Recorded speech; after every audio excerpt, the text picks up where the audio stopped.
बाकी है, तो वो आपको यही बात बोलेंगे कि चाय से शुरू हुई थी सरकार और गाय पे अटक गई और विकास की मौसी 10 साल में रास्ते में भटक गई। चाहती हूँ कि इस बीजेपी सरकार ने पिछले 10 सालों में इस देश के लिए क्या किया, उससे बड़ी तालिका बनेगी कि 10 साल में क्या क्या कर सकते थे पर किया नहीं। समय गेले साधन होबे ना, इसका मतलब यही है कि अगर समय चला गया तो साधना नहीं होगी।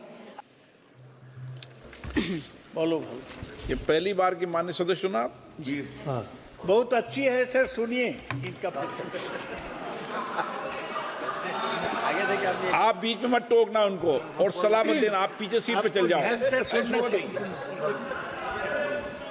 धन्यवाद अध्यक्ष महोदय, आपने मुझे बोलने का मौका दिया। मैं जादवपुर लोकसभा क्षेत्र से पहली बार चुनकर इस सदन में आई हूँ और मैं धन्यवाद देना चाहती हूँ मेरी लीडर ममता बनर्जी और अभिषेक बनर्जी का और जादवपुर लोकसभा क्षेत्र के सारे वोटरों का जिन्होंने मुझे भारी बहुमत से जिताया और इस सदन में भेज के बीजेपी को एक पैगाम दिया कि पश्चिम बंगाल में माननीय सदन में इन नेताओं को धन्यवाद नहीं होता। आप और ये संदेश सर, ये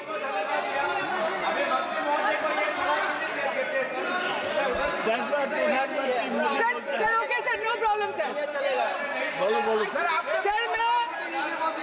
सर मैं धन्यवाद देना चाहती हूँ जादवपुर लोकसभा क्षेत्र के लोगों का जिन्होंने मुझे भारी बहुमत से यहाँ पे जिता के भेजा और ये पैगाम दिया कि पश्चिम बंगाल में नफरत की रणनीति और धोखेबाजी की राजनीति नहीं चलेगी। अध्यक्ष महोदय, मैं उम्मीद करूंगी कि आज आप मुझे पूरा बोलने का मौका दें, क्योंकि हाल ही में हुए नीति आयोग की जो मीटिंग हुई थी वहां पे हमारी माननीय मुख्यमंत्री, जो देश की एकमात्र महिला मुख्यमंत्री भी है, उनका माइक बीच राह में ऑफ कर दिया गया था। वो बंगाल के अरे अभी तो शुरुआत है, ये तो ट्रेलर है, पिक्चर बाकी है। अध्यक्ष महोदय, मैं आपसे ये बोलना चाहती हूँ कि वो बंगाल के हक के लिए यहाँ पे सवाल उठाने आई थी, वो बंगाल के लोगों की बात रख रहे यहाँ पे आई थी, लेकिन उनका माइक ऑफ कर दिया गया। आपके माध्यम से मैं सदन में उपस्थित वहाँ जो बैठे हैं माननीय सदस्य, कोई भी घटना को सर एक लाइन आपका डिलीट करेंगे सर, एक लाइन सर, मैं यही बताना चाहती हूँ कि बंगाल के लोगों का आगे जाके बंगाल की लोग आपके पार्टी की माइक ऑफ कर देंगे। बस एक चुनाव बाकी, आप देख लीजिएगा।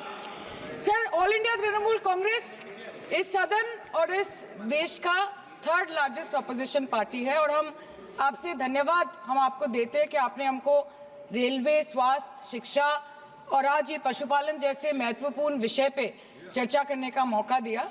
लेकिन तृणमूल कांग्रेस आगे जाके देश के हर महत्वपूर्ण मुद्दे पे बात करेगा, चाहे वो चीन का अनैतिक रूप से इस देश में प्रवेश हो या वो 700 से ऊपर आंदोलन जीवी किसानों की। माननीय सदस्य, आप पहली बार बोल रही हैं, मैं आपको हस्तक्षेप नहीं करना चाहता, लेकिन जिस अनुदानों की मांगों पर चर्चा सर अभी आ रहे हैं सर, नीट के घोटाले से लेके जीएसटी के बोझ तक, एयरपोर्ट की छत टूट जाने से लेके रेल पटरी से छूट जाने तक, तृणमूल कांग्रेस के सदस्य, हर सांसद देश के हर गंभीर मुद्दे पर चर्चा करेंगे। बस यही आपको बोलना था। Respected sir, Mamati Manush is the Magna Carta of the governance of West Bengal and our party, and I feel truly honored that today I've been given the opportunity to talk on a ministry which is intrinsic to the Mamati Manush of the country. हमारे किसान अपनी मवेशी को, अपनी फसल को माँ की तरह पूछते हैं, जिस खेत में वो हल चलाते हैं उस जमीन को नमन करते हैं। But does this major sector get support from the government? Sir, Indian agriculture supplies around 58% of India's livelihood and is a principal source of income for half of the population, accounting for 17 to 18% of the country's GDP. 70% of India's rural poor depend on livestock and farm animals. But does this sector get what it deserves? इसका जवाब अगर आप देश के किसान से पूछेंगे तो वो आपको यही बात बोलेंगे कि चाय से शुरू हुई थी सरकार और गाय पे अटक गई और विकास की मौसी 10 साल में रास्ते में भटक गई। Sir, exorbitantly high cost of cattle and poultry feed under the mismanagement of this sector by the current government and wholesale fodder inflation hovering between 25% to 28.6% in the last 2 to 3 years, it is a 9-year high. Sir, किसान खुद क्या खाएंगे? अपने परिवार के लोगों का खिलाएंगे? अपनी गाय भैंस भेड़ बकरी को क्या खिलाएंगे? सर, ऐसे ही वारदात होते हैं जहां गरीबी से जूझता हुआ एक किसान उसको अपनी गाय भेड़ बकरी को बेचने में मजबूर करते हैं और अंत में जाके वो अपनी खुद की जान ले लेते हैं। सर, पिछले 10 सालों में 1,12,000 किसानों ने इस देश में आत्महत्या की। एनसीआरबी की एक रिपोर्ट के अनुसार 10 साल में हर दिन इस देश में एवरेज में 30 किसान हर दिन अपनी जान ले लेते हैं। सर, इस देश के लोगों का यही है किस्सा कि जिसको जिताया वो राजा की तरह जाएगा और जिन्होंने जिताया वो फकीर की तरह। सर, ये बहुत गौरक्षा की भी बातें करते हैं। देश के लोगों को ये पता होना चाहिए that there is a fodder crisis in India and the union minister has himself stated in a written reply in Rajya Sabha that yes, the country is deficit in fodder. So it means that cows are dying without food in government-owned goshalas, especially the BJP-ruled state. 74,000 cattle had died at Panjrapols in Sundarnagar and Banaskantha district of Gujarat in the last 3 years. 200 cows were found dead in Madhya Pradesh's Shivpuri district. 173 cows allegedly died in a week in Chhattisgarh. And 74,016 cows had died in Hingonia Gaushala in Jaipur during the previous BJP government in Rajasthan. तो sir, पहले खाना ही नहीं मिला, fodder crisis, फिर मिल भी जाए तो इतना महंगा कि किसान खरीद ही नहीं पा रहा है, फॉडर इन्फ्लेशन, और सर खाना मिल भी जाए तो पशुओं की बीमारी। उससे मुकाबला करने के लिए सरकार ने क्या किया? The Parliamentary Standing Committee on Agriculture, Animal Husbandry and Food Processing presented its report which stated that 32.7 lakh cattle were infected by the viral lumpy skin disease across several states and a whopping 2.4 lakh cattle died within months. ये बोलते हैं कि गाय हमारी माता है पर माँ की रक्षा करना इन्हें नहीं आता है। अध्यक्ष महोदय, हम सब जानते हैं कि इस मिनिस्ट्री के अंतर्गत डेयरी भी आता है और भारत इस पूरी दुनिया में दूध के उत्पादन में नंबर 1 है, contributing to almost 24.46% of global milk production. But since the government has not been able to bridge the gap between demand and supply, it has successfully turned the country from being the largest producer of milk to an importer of milk. In the last 10 years, due to the stagnation in milk production, the gains of white revolution has been systematically whitewashed. The dairy farmers are forced to throw buckets of milk on the highway protesting against meager remuneration for their produce. And the price of milk, on the other hand, has increased by a massive 55% in the past 10 years. It was rupees 36 per litre in 2014 and now rupees 56 per litre in 2024. When this government came to power, the first thing the milk producing companies regulated by it did was to increase the price of milk by rupees 2 per litre. This was their revenge on the people of India for not providing a majority to the BJP. आम आदमी के दूध, छाछ, लस्सी, दही, पनीर पर 5% की GST, cream, condensed milk, मक्खन, घी पर 12% की GST और अमीरों के हीरो पर सिर्फ 1.5% की GST। सरकार उनको रिलीफ नहीं देती है जो विदेश में जाके मिल्क शेक और लाते की चुस्कियां लगाते हैं।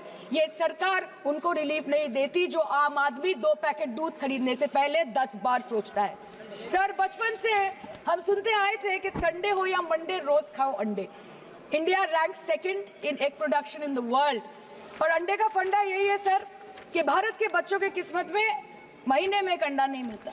मिड डे मील के चलते हफ्ते में अगर एक आध अंडा मिल भी रहा था तो कहीं धर्म के नाम पे तो कहीं महंगाई के चलते उसे बंद करने की मांग उठ रही है।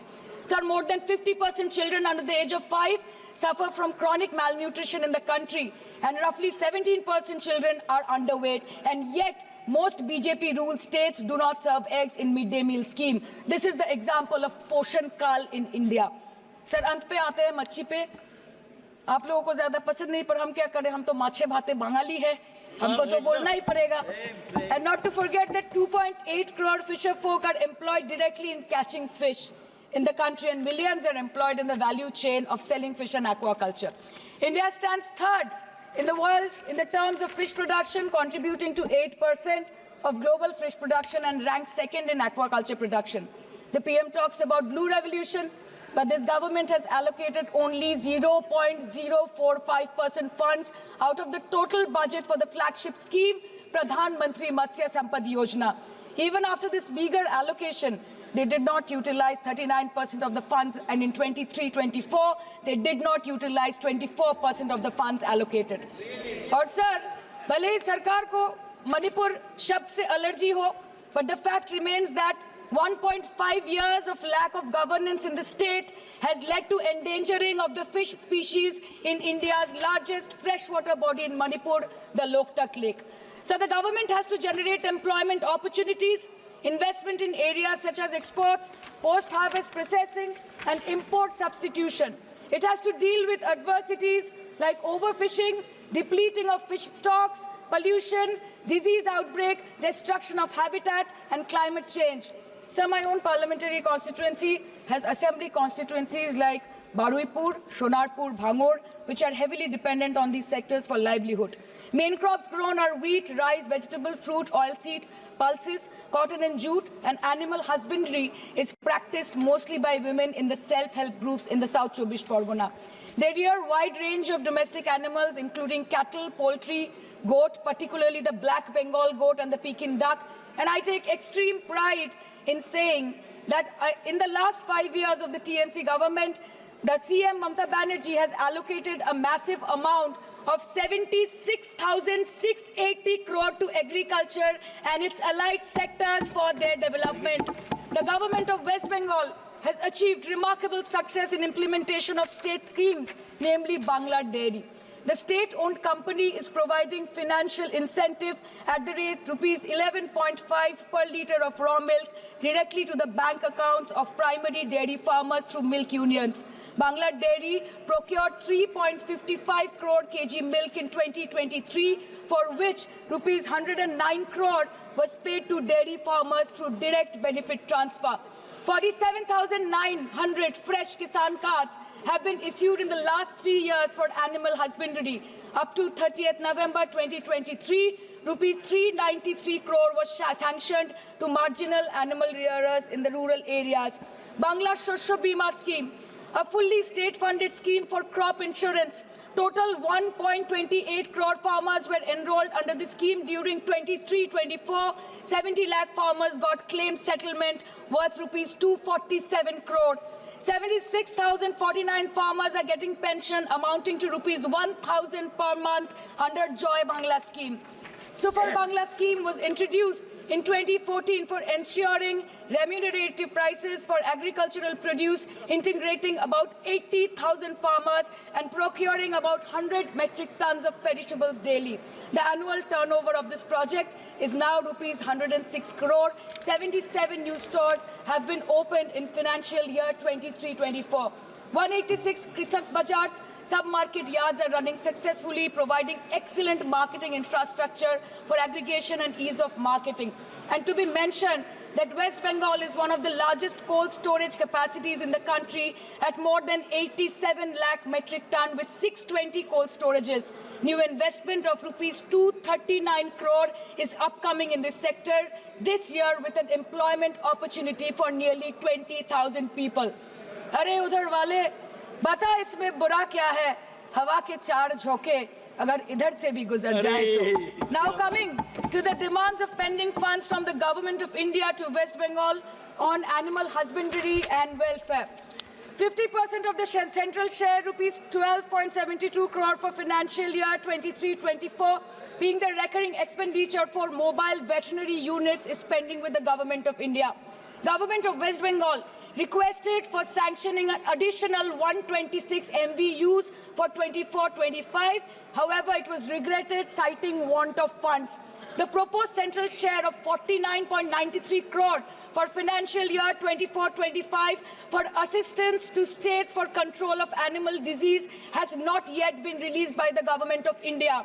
Despite repeated persuasion, Department of Animal Husbandry and Dairying has not released the central share of rupees 10 crore for financial year 24-25 for various ongoing national livestock mission schemes, including the project for the establishment of Buck Semen Station in Horinghata. ये तो बस इसी ministry से बकाया है बंगाल का। अभी दूसरी मिनिस्ट्री प्रक्रिया तो पता नहीं कहाँ पे जाके ये खत्म होने वाला है। मैडम, मैं बस ये कहना चाहती हूँ कि इस बीजेपी सरकार ने पिछले 10 सालों में इस देश के लिए क्या किया, उससे बड़ी तालिका बनेगी कि 10 साल में क्या क्या कर सकते थे पर किया नहीं। 2014 में जो किसान मोदी है तो मुमकिन है सोच के और अच्छे दिन के ख्वाब देख के बीजेपी को वोट दे रहा था, आज 10 साल बाद वो बोलता है कि मोदी है तो नामुमकिन है। शायद अभी वो किसान है भी नहीं। तो इसीलिए मैं बोलना चाहती हूँ कि समय बड़ा महत्वपूर्ण होता है अध्यक्ष महोदय, और बड़ा बलवान। बंगाली में हम एक बात बोलते हैं कि समय गेले साधन होबे ना। इसका मतलब यही है कि अगर समय चला गया तो साधना नहीं होगी, अगर भक्त रूठ गए तो आराधना नहीं होगी। और 3 से 303 से 240 के आंकड़े बोलते हैं कि इस बार जो आप चले गए तो दोबारा लौटने की संभावना नहीं होगी। तो यही बोल के मैं अपनी बात खत्म करती हूँ। Thank you so much.